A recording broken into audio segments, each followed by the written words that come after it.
తాత ఇప్పుడు ఏంటంటే చెప్పబోతున్నావు? ఇవాళ నేను చెప్పబోయే కథ ఏంటంటే okay will get back to you. ఈ టైంలో ఎవరబ్బా? ఏదో తెలియని నంబర్ లాగా ఉంది. What? Oh my god. Hello, రాజువేనా మాట్లాడేది? మేము స్పెషల్ బ్రాంచ్ నుంచి కాల్ చేస్తున్నాం. మీ నంబర్ మీద చాలా ఫిర్యాదులు వచ్చాయి. మిమ్మల్ని అరెస్ట్ చేస్తున్నాం. తప్పించుకోవడానికి ప్రయత్నించొద్దు. కంప్లైంట్సా?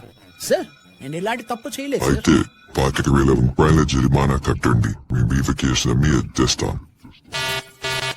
పోలీసులు ఇలా డబ్బులు అడగరే. సార్ చెక్ చేద్దాం. సార్ నాపై నమోదైన ఎఫ్ఐఆర్ నంబర్ చెప్తారా కొంచెం?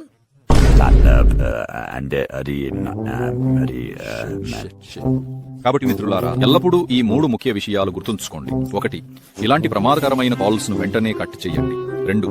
మీ వ్యక్తిగత వివరాలను ఎవరికీ వెల్లడించవద్దు. 3.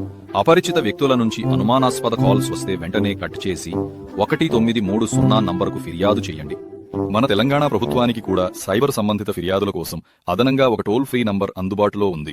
మీరు ఇక్కడ కూడా ఫిర్యాదులను నమోదు చేయవచ్చు. అప్రమత్తంగా ఉండండి, ఆనందంగా ఉండండి.